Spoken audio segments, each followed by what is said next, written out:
Welcome, everybody, to the first official episode of One More Entry, your new spot for daily fantasy insight and strategy. I'm your host, Leonard Beal, and with me, I have Cody Garza What's up, guys? and Kyle Bullpit. What's up? What's up? Woo woo! Now, we got a great show lined up reviewing this past week of the NFL, as well as an early preview of what's to come for week 3 and how we can make some money. But before we get into that, I want y'all to know a little bit about this show. So basically, all three of us are going to combine all the wonderful and amazing information that's out there in the world of DFS into one spot. So we're essentially Sparknos on steroids for your fantasy needs. We're going to make sure that you don't get information overload. And that kind of basically sums up what we're about.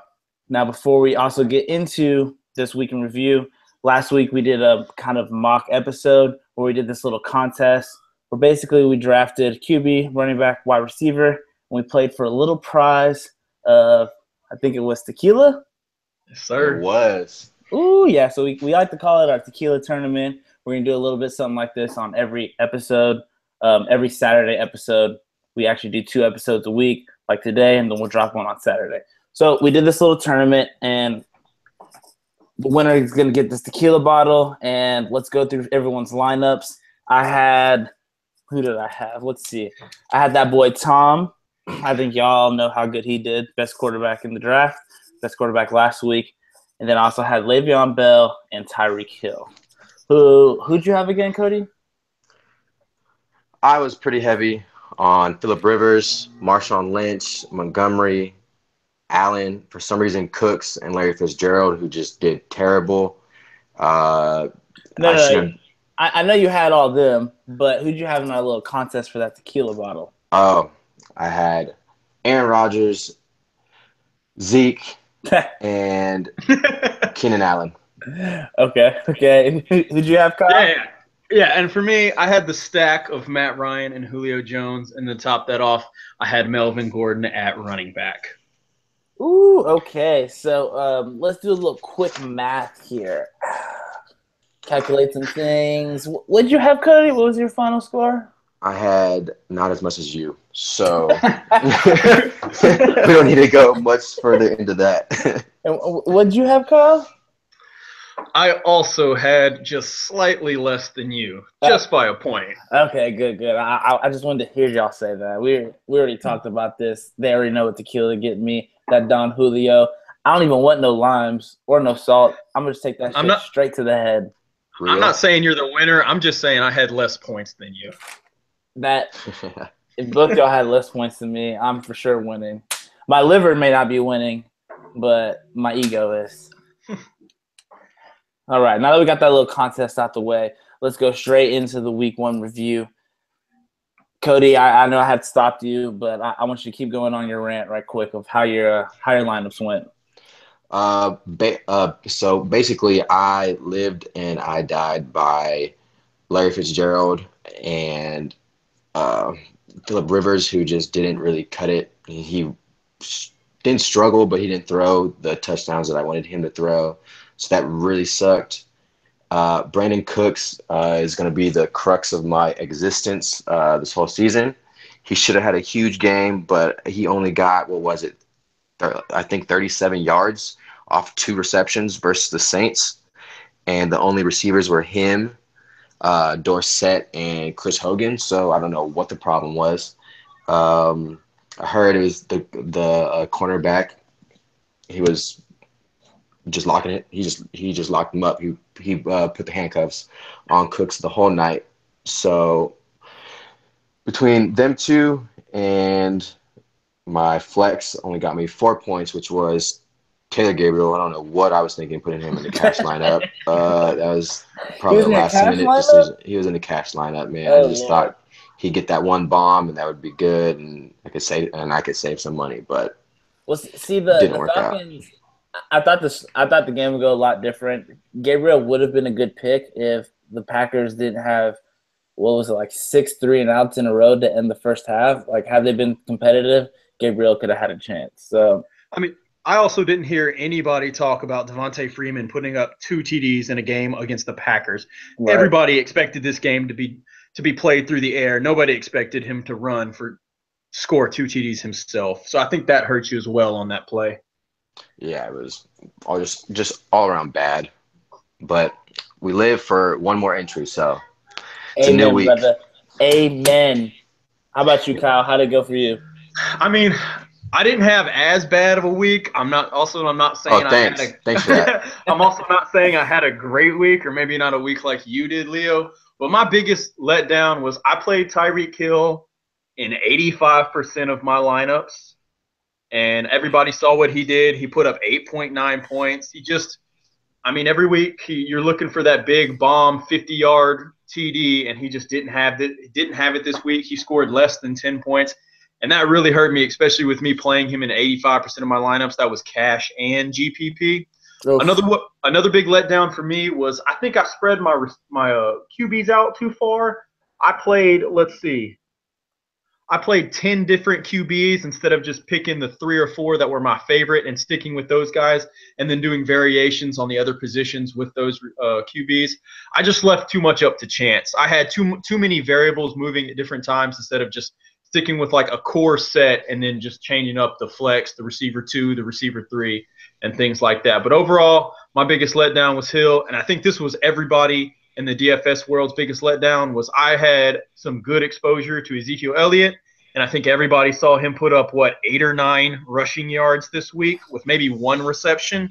8 yards. Cough. Yeah, 8 yards. So that killed me. Where on the other end, I did play CJ Anderson, and I played him in 1 lineup. Great. Oh man. Yeah. So I get to say that I had exposure to him for that amazing game, but I really only had him in 1 lineup. You got that sharp call, and you only had it in 1 lineup. That is the worst. Yes, yeah. Absolutely, 100%. So I had a little bit better week than both of y'all. I actually won 50% of my cash lineups. Now I know it's only 50%, but I came out this week plus 9% to my bankroll. So that isn't a bad week by all means necessary. But I did get F'd in the A by, like you said, Tyreek Hill, Ezekiel Elliott, and in our mock episode that I know no one's going to hear, I did go heavy on Deshaun Jackson, and he got me 6.9 points. Okay, so that's not going to do shit to win some money. He was in about 85% of my lineups, just like Tyreek Hill was in yours. I know. But for 4,900, I couldn't resist it. And the silver lining, though, is he got 7 targets. He only converted 3 for 39 yards, but 7 targets in a blowout is a great sign for the future. And I know I'm getting ahead of myself right here now, but he's only 4,600 this week, and they have a lot tougher matchups. So please keep him on your radar moving forward. Yeah, and going back to what you were saying, Cody, I'm kind of looking down at my receivers right here. And I did have Fitzgerald in 25% of my lineup, so it just killed us. That did some damage to me as well. Hey, but Leo, I took your advice in our mock episode. I also had D-Jack in 25% of my lineups. That's my bad. I'll take that heavy L to my grave. Okay, I'll take that to my grave. You had Larry over JJ Nelson? No, I did have J.J. Nelson. I had to get some exposure to both of them. J.J. Nelson sitting at the top of my wide receiver board that I have here pulled up, but I only played him in 2 of my lineups. I don't know. I just trusted the veteran in this situation. I thought Fitzgerald was going to get more targets. I just thought he was going to overall have a better game. I feel like J.J. Nelson sometimes is a boom or bust player, but in GPP, that's a good thing. That's kind of what you want. But with all that said, I still put Fitzgerald and then double the lineups that I had Nelson, so that it ended up hurting me. Yeah, so pulling up some stats on Larry right now, talking about air yards. Now, for people who aren't very familiar with what air yards are, they are essentially where the ball travels from the QB's hand to the receiver, and they get tackled at that spot. Now, air yards is a direct correlation of volume and chances of higher points, especially in a PPR league. Larry only had 29 air yards last week. 29 off 6 targets. That is terrible. You just got really unlucky right there, Kyle. Yeah, it's about 5-yard passes. I mean, you can't do much with that. Yes, that shit happens, bro. Good thing. What's our motto of our show? Hey man, one more entry. Amen. Amen.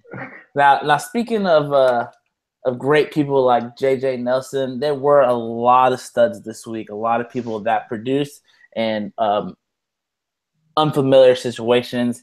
And I'm going to go ahead and start off with I had this guy in one lineup. This was my highest tournament score because of this guy, and that was Chris Thompson. Came in with 25.6 points, the running back for the Redskins. Now, granted, he got real lucky off that 25.6 points because he only rushed 3 times. But one of those was straight to the honey hole for a touchdown. Not to mention what helped him in that actually was he did have 7 targets as well. So that was one of my big studs of the week. And then just to add into that, with that same lineup and somebody that I played in over half of my tournaments and cash games was Melvin Gordon. He only had 20.8 points. So that's really not that studly considering he was 7,000 last week. But basically what it showed was he is in the passing game. Brandon Oliver is irrelevant. It is all Melvin Gordon. Melvin Gordon is transforming to one of those backs like Le'Veon Bell, Kareem Hunt. I mean, he's a rookie, but you can obviously see he's like the new David Johnson. David Johnson, Ty Montgomery, Melvin Gordon is one of those backs. Even with a terribly poor running game, he still managed to get, I think it was 7 receptions and convert a day into 20.8 points. So that's why I think he was a stud. Yeah, man, I get that. I played Melvin Gordon a lot. We talked about that last week, that he was pretty much a no-brainer. Like, he's an automatic starter in most of your lineups.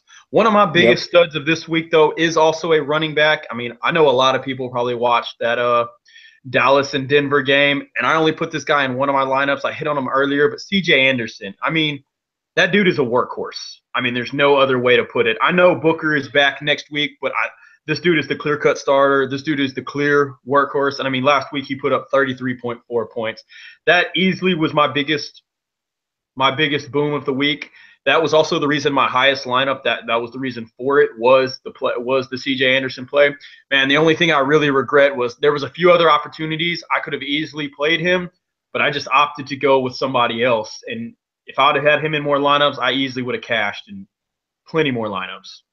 Yeah, that's a tough spot because if you looked at the Vegas odds, the Cowboys were the favorite. So why would you expect C.J. Anderson, a back who's not known to catch the ball, get that much hype, that much points off a game that they should be behind? But obviously the Broncos offense, they are for real. Like Trevor Siemian, goodness. I don't think anybody expected Siemian to come out and look like he is. Like, I was down on Denver for week 1. I was even down on him last week. That's why I decided I was going to play Anderson instead of playing any other stud receivers. So I don't think anybody expected him to look this good this early in the season. Absolutely. No, not at all. I think y'all seen Space Jam, right? Well, did he drink the special juice? Yes, he took the juice from Cam Newton. Cam Newton and Trevor Siemian have switched spots. It is official. He has taken his juice. And I'm pretty sure that Trev leads the league in touchdowns, if I remember correctly, if I looked at that. I think you are correct, sir. I think you are. Crazy. Yeah, and that brings me for next week into some of my cash plays. Like, I'm definitely gonna have some Emmanuel Sanders. I'm gonna have a little bit of Demaryius Thomas, but I'm gonna really sit heavy this week and have Emmanuel Sanders, and I'm still gonna play some C.J. Anderson just because I'm not gonna let him burn me like he did last week. See, and it's so hard for me to play the receivers for Denver because Demaryius gets more targets and more volume, but Emmanuel gets the more quality touches. So he'll get the touchdowns, but you never know who's going to go off or who's going to do what. It's just like flipping a coin. And with their most recent QBs, you really didn't know what to expect. Like I was just saying, I didn't think Trevor Siemian was going to do this good. So, like, that's why I faded Emmanuel Sanders and Demaryius Thomas for that reason. But they've got the Bills this week. I mean, I guess you can say the Bills defense has put up some good games, but I'm not really sure if that's because they played bad teams or if they're actually a good defense. So with that in mind, I'm going to roll the dice, and I'm playing the Broncos offense. And I completely agree with that right there. I think they just played bad offenses. Their last week, what was the score like? -1 to -2 against the Carolina Panthers? Like, no, they just played bad offenses. So I will see some exposure to that. But going back to what you said, Cody, their receiver situation is the exact same as the Raiders situation. Demaryius Thomas is Amari Cooper. Oh, Sanders is Crabtree. Man, I thought you were going to say the Buccaneers, man. I've talked too much about Deshaun Jackson. I had to get off of that. Yeah, and the splits between Cooper and Crabtree are just wild. One will go off, and the other one will go off the next week. You never know which one. I believe it was last season where if the game was at home, then Cooper would go crazy. If the game was away, then Crabtree would go crazy. This season it's been flipped. I believe that Cooper already has 5 drop passes, and he had 5 drop passes all of last season. So I don't know what's going on, but I don't like it because I love Cooper. He's a big play guy, and he makes stuff happen. And he's just going to give up the lead to Crabtree as Carr's favorite target, and that is going to be bad for all my fantasy teams, especially in season long. There's the kicker, the season long. That's why. I guess I wouldn't mind that too much because my season long, in 2 of them, I do have Crabtree, and he's an automatic starter for me. So I need him to get those red zone targets. He's got them stickies. I feel like Crabtree is channeling his inner Texas Tech versus UT every single game. It's not just once in a while. He's been like that the last 2 years. He is a red zone nightmare. He is exactly what you want in a receiver as far as route running, hands, and big playability when it comes between 20 yards in the end zone. Crabtree moving forward, I do think this week his price is a little scary. I think he's priced around the same as Keenan Allen, and I'll definitely take the PPR monster Keenan Allen versus him. But Crabtree definitely has a huge upside for the whole rest of the season. Yeah, price stays around this. Yeah, Crabtree's actually sitting at 7,400 for this upcoming week with Keenan Allen at 7,200. Yeah, I'll definitely go Keenan, but I'm not mad at you if you take Crabtree in the tournament. Not mad at all. Nope. So talking tournaments, you definitely got a lot of hit players like your Chris Thompsons, your CJ Andersons.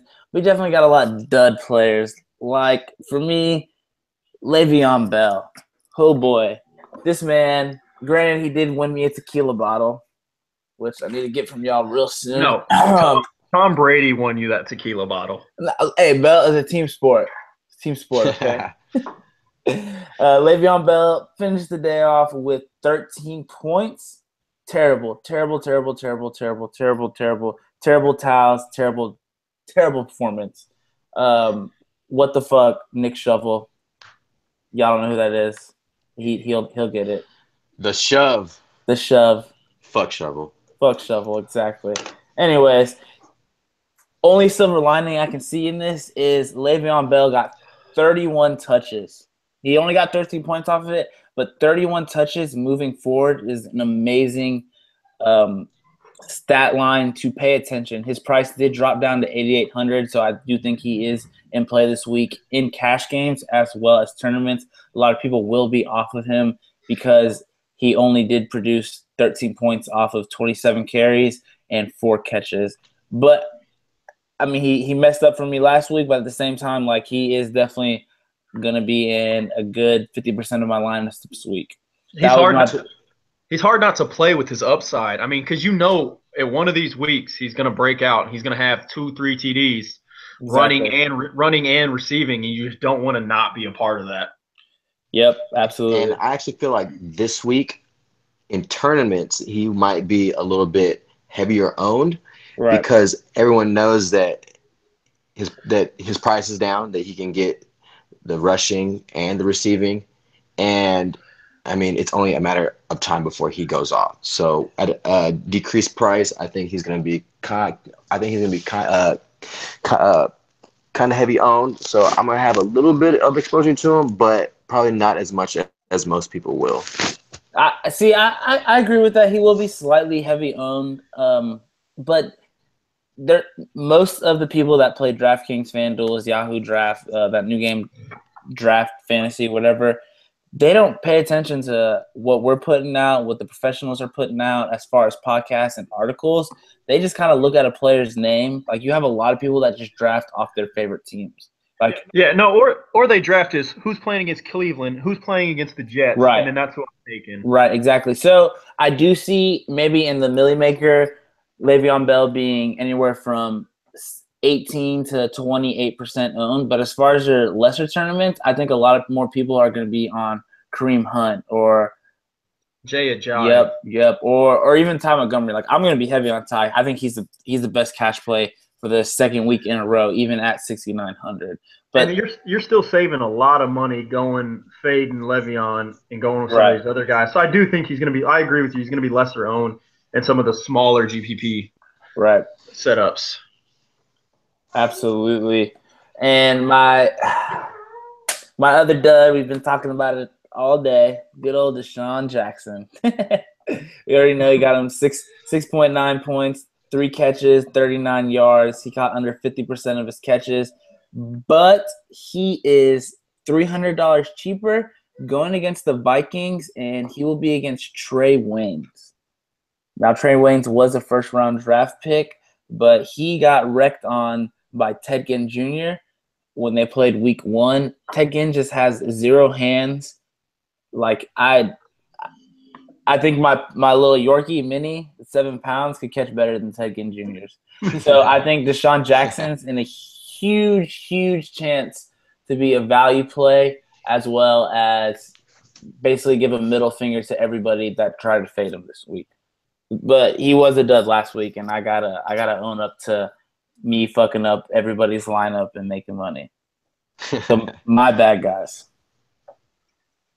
Nah, no worries. I mean, some of my duds, I mean, we hit on a few of them earlier. I don't think he's just my dud. Elliott was kind of everybody's dud. But a person that I was really high on last week, I just expected him to come out with a lot more touches, maybe some more receiving yards, was Christian McCaffrey. Maybe I'm just expecting a little bit much from a rookie. I'm not really sure what the case is. Or maybe just overall the Panthers' offense is not very good. And everybody's just like, all right, we know what you're going to do. We're just going to beat you in that circumstance. And moving forward, I think losing Greg Olsen, that's not going to help any. I don't think that's going to help anything. And I'm actually going to fade Christian McCaffrey for a little while. This is not like D-Jack where this might be a better week to, even though he did poor last week, pick him up this week. I think McCaffrey for me is going to be a guy I fade. And I'm just going to fade him until he burns me, until he puts up that game where he's back to 150 all-purpose yards with the TD. I'm going to wait for that. I'm going to take the burn, and then I might start looking to play him in some of my lineups again. Yeah, and you can't trust the Panthers' offense right now with Cam Newton not being Cam Newton and doing Superman things, not being able to dance. I think the whole team is just thrown off. They're just on a bad vibe. They're on a bad note. So until Cam can get in the end zone and do like a little dance and piss some people off, I will be off of the Panthers personally. 100% off the Panthers. And at McCaffrey, 6,100, I would much rather drop down for a CJ Anderson against the Bills at 58. Or even, I know we had talked about this earlier today, Kyle, Mike Gillislee against this pains me to say because I live here now, but against the Texans at 5,700. There's just not a chance McCaffrey is worth what he's priced at right now. So that's definitely a big fade for me too. Oh, I agree. And I didn't think I would ever say this about a pass-catching running back, but I would even play Travis Kelce at 6,000 over Christian McCaffrey right now in like a flex spot. Yep. I would rather play Zach Ertz at 5,000 versus the Giants. Shit, me too. Absolutely. Really though, like Jonathan Stewart at 4,700. If Carolina is going against the Saints, and you think how it should be scripted as it's a blowout because the Saints are on the road and they suck on the road, and they're the Saints, so they automatically suck regardless on defense. You would think Jonathan Stewart's supposed to get more carries anyways. Christian McCaffrey's a frail little child. He's not appealing at all to me right now. Yeah, and I mean that's how you would think the script was going to be, but man, with how the Panthers' offense have been playing, like that might not be the case. We might see the Saints go in there and Breeze put up one of his Breeze-like games. Adrian Peterson finished the game off then. AP. That actually leads me AP. Let's don't say that because I mean Alvin Kamara had a lot more touches in week 1 with a few targets, and last week he only had one carry, but had, man, if I remember correctly, 5, 6, something like that. Let's see, yeah, 7 targets. And I think this week that's going to be a good GPP play because I think he's going to get more of his. I think he's going to get more carries with the same style of like pass catching workload. I think that's actually going to be a good play. So don't say anything about Adrian Peterson coming to beat the stud. Hey man, AP's all in Sean Payton's ear. You never know what's gonna happen. I just don't touch that backfield. Anybody listening right now, don't listen to what we just said. Don't touch that backfield. I'm gonna touch it with one GPP lineup. Hey, put it in one of the quarter games. Games. Yeah, do that. That can't hurt nothing. If 25 cents hurts you, you need to get off DraftKings and pay your bills. Goodness. And that, this is a perfect lead off into what the hell did we learn this week? Well, you know what I learned this week? The Rams offense is 100% better than the Seahawks offense. Jared Goff is a better quarterback than Russell Wilson as of today, September 19th. Okay, you cannot trust the Seahawks at all. I even have in my Monday, Thursday lineup, I got Jared Goff stack. I never thought I would say this in my whole entire life, especially after watching Hard Knocks and after watching last year's season. I have a Jared Goff stack going against the 49ers. You know what Russell Wilson did against the 49ers? Put up 12 points. He put up fucking 12 points. Okay? Jared Goff is easily going to shit on that. So right now I learned that you don't trust nobody on the Seahawks. Don't trust Doug Baldwin. Definitely don't trust the running game. I think it's Carson? Yeah, he did have a great game. Give him his props. Don't trust it. Don't trust Jimmy Graham. Like I said in our mock episode, fuck Jimmy.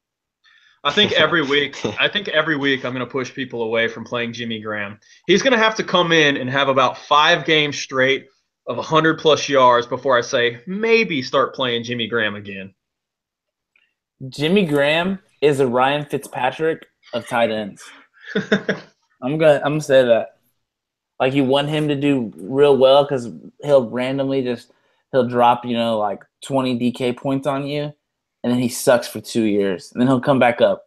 Jimmy Graham's going to be on the Browns next year, and he's going to put up some Gary Barnidge numbers on all of us. For now, yeah. From now, I'm fading. Super fade, super fade. Yeah, man. I feel bad for Russell with that offensive line is struggling. They just can't block. They have no chemistry. No, sir. The one positive, though, is that traditionally Russ is more of a second half of the season type of guy. Like he will figure out this line situation, and he will make it happen at some point. It might not be until week 6, 7, or 8, but he will figure it out. But for right now, I agree. Fuck the Seahawks. Stay away from them. Big fuck you to Jimmy Graham. He was another goose egg. I think he got me 1 DK point, so thanks for that. And I think week 1 he had maybe 2 or 3, so he's averaging about 2 points per game. So and the one catch he did last week for I think it was 2.5 yards, he got hurt that play. So, like we all said, fuck you, Jimmy. He gave it his all on that one play for those 2 yards. Thanks. Thanks. He gave it his all. Man, he put his body out there and sacrificed it. All right. Frail child right there. What were you saying, Kyle? I know we got on a rant again. Oh yeah, man. No worries, because I could jump on the Jimmy Graham rant whenever you want. I could also jump on the Kobe Fleener rant whenever you want. I don't care if he has a good week or not. I'll jump on that one all day. But now, one thing I learned from this past Sunday, and I hit on it earlier, when you're constructing your lineups, I do really think you need to stick with a core of about maybe 3 to 5 QBs, whether they be naked or whether it be a stack. Stick to about 3 to 5, and then get your variation in your other positions. In my previous Sunday, I went with 10 or 11 different QBs. So it just left – I had too many variables across the board. It just left too much of my lineups up to chance. Instead of having a lot of, real insight to how I constructed my lineups, I just really think even if I had a lot of really good picks, too much of it was still up to too much chance. Instead of just focusing that down onto, a Brady, Breeze, Rivers, and Carr core QBs, and then figuring out my lineups from there, I just went with too many lineups across the board, too much variation, and I think that's what really hurt me in both my GPP and my cash from this previous Sunday. Yeah, you can't – too much variability will shoot you in the foot. Just like the reason why we're doing the show is because too much information overload will shoot you straight in the dick, okay? We don't want to get shot in the dick. We want our dick to be doing the shooting. And that's a good tip from someone that's been playing this game a while, because I know Kyle's been playing this game a while. I know his pedigree. Please don't go overboard on especially quarterbacks. Everything else, you want to do a lot of tournaments, we definitely recommend more cash games and tournaments if you want to make money, but have at it. But quarterback, nail down your 1 to 3, 1 to 4 players. Keep that in mind, please. Yeah, because, if you look back, if you just would have known to go with – if you would have just sit with Brady, he was the highest priced QB, but it ended up being well worth the money. Absolutely. There was plenty of lower priced running backs and receivers. We hit on a few: CJ Anderson, JJ Nelson, guys that put up a lot of points, or a lot of points per dollar, like Zach Miller with the Chicago Bears. You could have made a lot of good lineups having a Tom Brady naked or a Tom Brady stack. That could have done you a lot better than, like I have on mine. I had a Carson Palmer, Larry Fitzgerald. I had 6 of those stacks, and that in the end killed me. Yep, it'll do it to you, man. Now, before we get going any further, I know you're just talking shit about Coby Fleener, but let me throw some numbers at you. This man, week 1, and I'm with you. All last season, I think Coby Fleener is one of the biggest busts as tight ends. Coming out of Stanford, I thought he was going to be amazing. He has shit the bed since. But this season, he might be proving me wrong. So week 1, he had 5 catches, 54 yards, and a touchdown. 16.5 points at 2,900. That's a damn good pick. And then last week, 3,100, he got 12 points. That's 4 points per K. That is not bad at all. He's definitely not Jimmy Graham. I just suffered through all last season of playing him in DFS, playing him in season long, and every spot that I played him, it just did not pan out, and it just burnt me. So I'm gonna have to sit back and let him burn me now on the flip side before I start playing him again. I respect that. He's priced too high this week, 4,100. He's a no-go on me. Yeah, you can get a Jack Doyle much cheaper. Oh, there you go. Jack Doyle is going to be huge this week. Oh, yeah. I think huge. Yeah, Jack Doyle will probably be my Zach Miller of last week. Cleveland gives up a lot to the tight ends, and you saw from last week, 8 targets, 8 receptions. That Jack Doyle, Jacoby Brissett's, that's his safety net. That's his go-to, and that's what it's going to be next week. Cleveland gives up to the tight ends, and Brissett throws to the tight end. I think that's just an easy pick, and especially at his price, it's a no-brainer. Right now, he's sitting at 3,600, so a little bit more expensive than what I spent last week on tight end, but I think it's going to be well worth it. 3,600 is 100% well worth it, especially being a safety blanket to a game that's probably going to be one of the sloppiest, although maybe the second highest scoring game of the weekend, Cleveland against Indianapolis. A tight end is exactly who you want. Yeah, and I know you say sloppiest, but one of my resources I use has DeShone Kizer, if he plays, as a pretty good point per he's going to be the value guy. Yeah, he's going to be. I actually think that game has some sneaky shootout potential. It's 2 bad defenses. They have 2 pretty mobile quarterbacks. They can get the ball downfield, and they can't stop shit. So I think that DeShone Kizer to Higgins could be a good stack, and then you could back end it with maybe a Doyle and you can save a lot of money, and you can go get the AJ Green, Le'Veon Bell, Jay Ajayi, and have plenty of space left over. Yeah, that Doyle rules. That game right now on my sports betting that I use is the over-unders at 40.5 points. I could easily see that game turning into some kind of sloppy shootout that goes higher than that. 100%. I actually think there's this. So last week in our mock episode, and if you pay attention at all to football, almost every single game had a stack available. I think this week is basically the complete opposite. But if you were to stack a game, this game as well as the Atlanta-Detroit and the Oakland-Washington are really the only stacks you got. So if you're the type of player that loves to stack players, to get both sides, you get both teams, both sides of it. Yeah, I agree with you there. The only other matchup that I might look at, just because I think it could be lower owned, is the Chiefs-Chargers game. I haven't done a lot of digging into that game yet, but just on the surface, that's a game I'm really looking into. I mean, I'm gonna go back to Tyreek. I know he burnt me last week, but I'm gonna go back to Tyreek Hill. I mean, you can always play Kareem Hunt. We've seen from this season, you can always play Travis Kelce. And then on the Chargers side, Rivers to Allen. We hit on Melvin Gordon earlier. I think there's plenty of players on both of those teams that you could stack. And I do think that's going to be a lower owned for something like the Lions Falcons, where I think that game stack is going to be much higher than a Chargers Chiefs. That stack's going to get abused. 100% going to get abused. That stack's just going to be exactly like the Falcons Green Bay. I think it's going to be the same thing. Exactly. And so speaking of stacks, like I know we've been talking just now, we've been really pulling up some early looks, which is great. Hope y'all are taking notes right now. But I want to go back to something that I've learned this past week, and that's trying to focus on what the game script's going to be. So don't even look at players, don't look at salaries. You look at the matchup. You look at Cincinnati, Green Bay. So what do you think how that game's going to go? So I'm thinking Green Bay is going to catch an early lead, and then I'm thinking they want to finish the game off at home. How are they going to do that? Well, they're going to get an early lead by throwing the ball. They're not going to just do some dumb shit like the Giants last night. Did y'all watch that game? They try to run the ball with no-name player 1, no-name player 2, no-name player 3.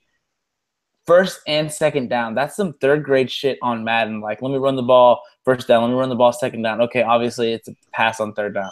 No, I think Green Bay is going to come passing hardcore at the beginning and then just try to run it out. So who fits that script best? That's Ty Montgomery. You need to understand that. You need to look at games like, what's the script going to go? And at the same time, you need to look at players who are anti-script. So you look at Le'Veon Bell. If they're up, he's going to run the ball 27 times like he did last week. If they're down, he's going to get 10 catches. Melvin Gordon, obviously, looking at last week, it wasn't a blowout, so he got no carries, but he got 7 catches. Okay, so when you're looking at constructing your lineups, I think that's a huge thing to look at, is predicting a game script and then focus on players who are going to fix that, who are going to fit that, or focusing on players who just are immune to anything happening. Yeah, no, I like that take. It's something that I probably haven't been spending as much time as I should have really looking into. I think one of those that I like is one of the stacks that I like, or maybe not stack, but just a player I like, is DeAndre Hopkins. He's one of those ones. I'm a Texans fan, a diehard Texans fan. I do think the Patriots are going to put it on us. And I think what that's going to mean is DeAndre Hopkins is going to have to get the ball thrown to him, because we're going to be playing from behind. He's going to get garbage time points. And I think that's going to be a good play, because, I mean, we've seen in the past he's one of the most targeted receivers in the league, and I think this week is no different. Whether Watson throws 2 picks trying to force it to Hopkins, Hopkins is still going to get his volume that we see every week, and I think that's a great cash and GPP play. I agree. What about you, Cody? I know you're a diehard Texans fan. I am, and I just cannot force myself to play any of my Texans. Not one. I can't do Watson. I can't do Hopkins. I can't do Miller. I can't do anybody, just because every time we play the Patriots, it's just they just shut us down. They make us look bad, and it's just super frustrating. And even if, say, Hop does get 10 targets, I mean, I feel like they're going to go for at the most 10 yards each, and it probably won't have a touchdown. With Bill Belichick, he's going up against a rookie quarterback in Deshaun Watson. He's going to bring the blitzes. He's going to bring the pressure and really going to test our young guy. And I just don't trust what's going to happen. I've seen this show too many times, and I'm going to have to stay away from this of it. No, I completely agree. I completely get you on that end. My whole take is that could realistically happen, and they could just get shut down. But I just feel like Watson is going to force feed Hopkins the ball, and he's going to get his volume, and hopefully that turns into some DK points. And kind of like week 1, maybe his upside is 10 receptions for 100-ish yards with that TD. Even if he doesn't get that TD, you're looking at 10 receptions, 100 yards. That's a good game. I think you could get some value there. 100-yard games get you that plus 3 points, so that is worth it. I hope he does get that. I hope he gets 2 touchdowns. As a fan, yeah. Just as a fan. At 250 yards and 4 TDs, yeah, as a fan, I hope he gets all that. Oh, that's great. So, like, we've been talking about what's happening next week. Let's give a little insight to our fans. What are you guys feeling? I know there hasn't been a lot of news out. We still got injury reports to wait on. I mean, we're recording this here Tuesday night, so when y'all listen to this, it'll be Wednesday. But what are you guys feeling in your gut off of everything we've talked about? What are some great plays for next week? Personally, my big play for tournaments is going to be AJ Green. I know that Andy Dalton has been struggling, but he knows how to throw the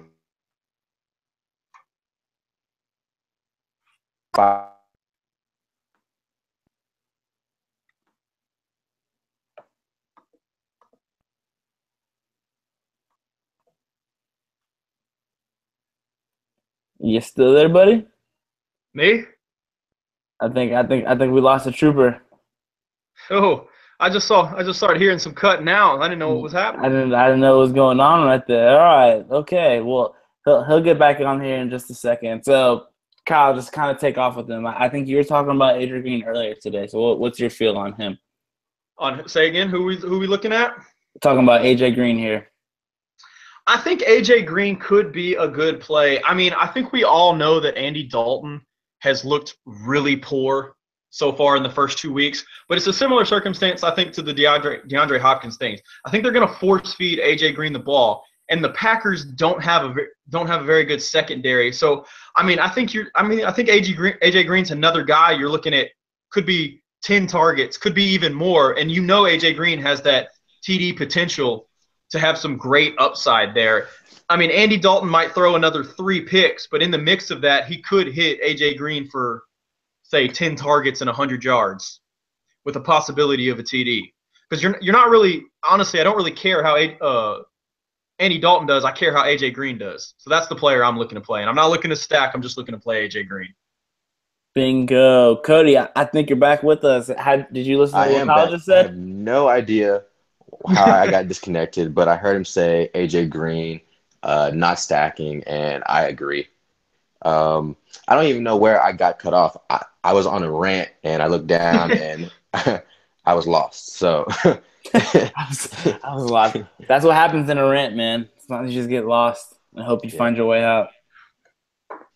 I don't know if y'all heard or where I got cut off at, but and you can stop me if I said this, but their offensive coordinator got fired, and it was rumored that AJ Green did complain about him, and I feel like he's going to get a ton of targets because anytime a player complains and voices his opinion, they're going to put him to the test. So I think they're going to force feed him the whole game.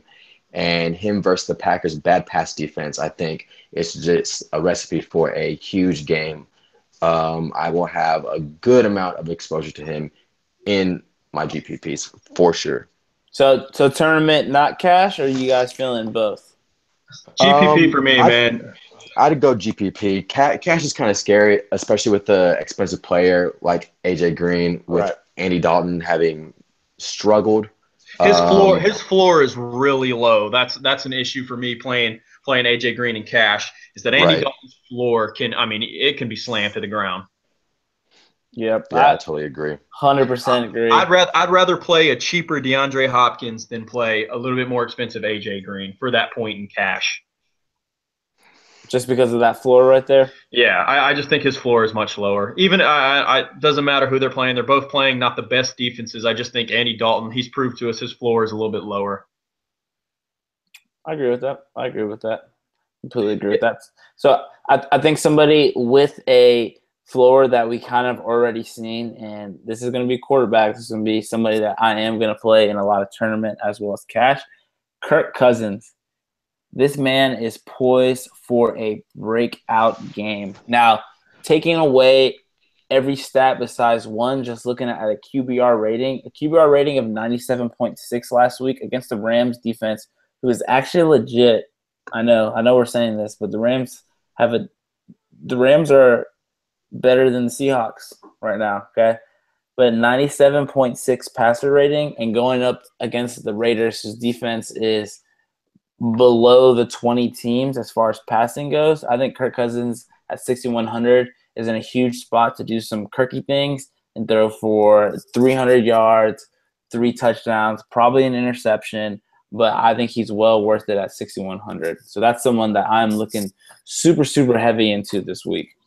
So is that pick going to be similar to your D-Jack pick last week, where come next Tuesday when we review this, you either got to take the win or take the L? I think Kirk Cousins is going to be involved in me winning money up in my bankroll as compared to y'all two losing money, okay?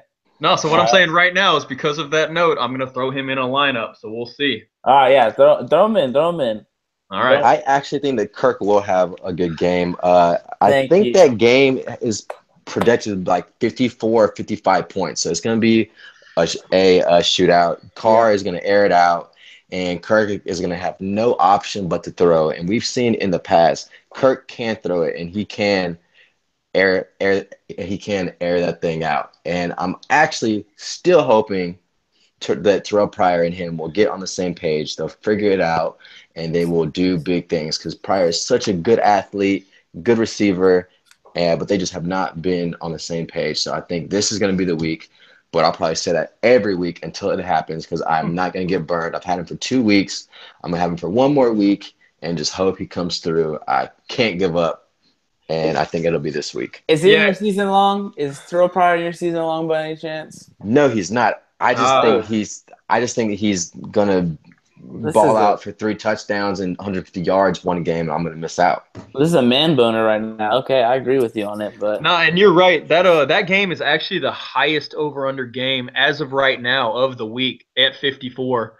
At 54 points. The Atlanta Falcons Detroit Lions is at second with 50 points. So that's a pretty big spread between the number 1 and number 2. It wasn't like last week with the Patriots Saints sitting at about 55 at earlier in the week with the Falcons Packers. I think just a point under that. This one's got a 4-point spread. So yeah, I do think Vegas is also on your side that this game is going to be a high scoring shootout game. Yeah. And that's perfect for GPPs. Yeah, and one big cash play for me. It's tragic that you're not going to get to hear last week's, but a guy that I'm really high on. I drafted him in season long. He looked good last week. He's a workhorse player, and that's Jay Ajayi. He's going up this week against the Jets, who in week 1 to LaShawn McCoy, setting aside his receptions, he was 22 carries for 110 yards. And then I think a lot of people probably saw the Oakland Jets game.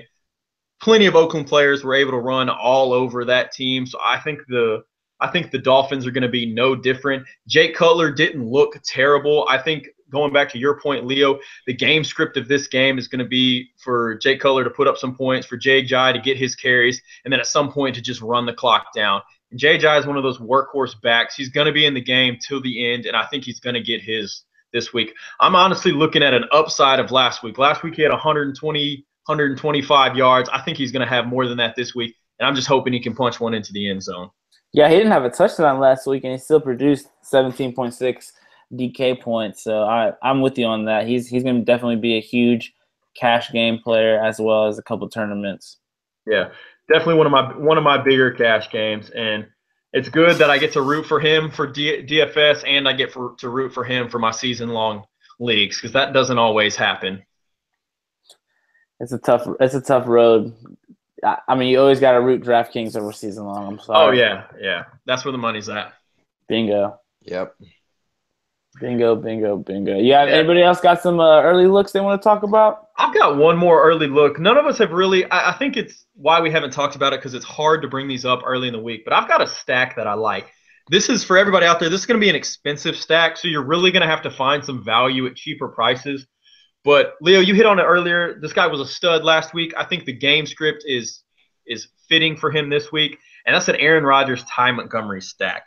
I think Cincinnati. I mean, obviously they're terrible. The Texans aren't the greatest, and they beat them. I just think Cincinnati. I think they're terrible. I think you could easily see Aaron Rodgers early in the game get 1 or 2 TDs, maybe in the first half, looking real sharp, and then the second half of the game, they're just trying to burn the clock, and that's where Ty Montgomery hopefully gets all of his points. Maybe one of those TDs goes to him. Maybe you can get some really high upside, but that's a stack early in this week, that's a stack I'm really high on. The only issue, it is pretty expensive, so you are going to have to find some value. We touched on it earlier. Players like Jack Doyle, players like Emmanuel Sanders, some of these cheaper, look to be good players that I'm going to be high on for cash. I like that. I like that a lot, and thank goodness we do another episode on Saturday where we're going to go real in-depth into value because I think a lot of people are going to need some assistance on value plays this week, so you can take advantage of some more contrarian stacks like that. That is a higher price stack, and that might not be something I'm going to give major exposure to, but I do like your thought process right there. Yeah, and for me, I'm going to have some lineups. There's going to be some variation in it, but I'm going to have some Rodgers, Ajayi, Montgomery lineups, and you're talking about 7,300, 7,700, and 6,900. That's a very expensive. So you're really going to please come back Saturday because we're going to have find some value to match with these guys, especially if these are lineups we're going to be wanting to play in cash. Yes, sir. Yes, sir. Cody, any last thoughts you want to just throw in the mix? Last thoughts. Keep your eyes out for a shootout between the Falcons and the Lions. I think Matt Stafford is gonna ball, and I will probably have a few stacks of Matt Stafford, Theo Riddick, and one of their receivers. Probably a cheaper one like Galladay, just because I think it's gonna be a shootout and they will get tons of targets and tons of passing and touchdowns. Taylor Gabriel this week? No Taylor Gabriel this week at all, or probably ever again this whole season. I've got one more take because I told myself I wouldn't do it, and I did it. So lastly, I think a few of us are probably in this Monday, Thursday stack, and I just let myself fall for it, and I played a New York Giants receiver. This was Sterling Shepard. Pulling up his stats now, he had 2 receptions for 23 rush yards and then a carry for 7 rush yards for a total of a whopping 5 points. Hell yeah. So yeah, when I say I'm off of somebody from now on, my biggest takeaway is I got to be off of that person. and I'm done with the Giants team. I'm just off of that. Oh, they're so bad offensively. Oh, it's so bad. What the fuck is wrong with them? I think someone just stole Eli's soul, and they're holding it for ransom. And no, dude, he owes somebody some money, and they're out to get him, so he's having to throw some games. Longest yard. That's what it is. That is what's going on. Goodness gracious. Cheese and rice, man. All right, guys. Well, thank y'all so much for joining us on the first official episode of One More Entry. If your lineup sucks, if you're feeling down and out, don't worry, because there's always one more entry. Tune back in Saturday where we're going to definitely give a lot of value plays to help with these expensive picks we're talking about. We want to make sure that we make you money, we all make money, we have fun, and we ball out. So this is Leonard right here signing out. Say goodbye, Kyle. Say goodbye, Cody. Yeah, later, man. Goodbye, later, guys. And if y'all want to catch me on DraftKings, my handle is CodyGG. I will gladly accept any head-to-heads, and I'll probably post a few as well. Ooh, I like that. Me too as well. Leo Rose Johnson, feel free to send me your money. Let me take it from you. I think mine's gonna be a little bit easier than your name, Leo. You can just find me at K Bullpit 4. Simple enough, just my last name. That's so basic. That's pretty basic. Goodness, that's Come on, super man. basic, man. All right, on that basic note, y'all have an amazing rest of the week, and we will catch y'all on Saturday. Later, guys. Peace.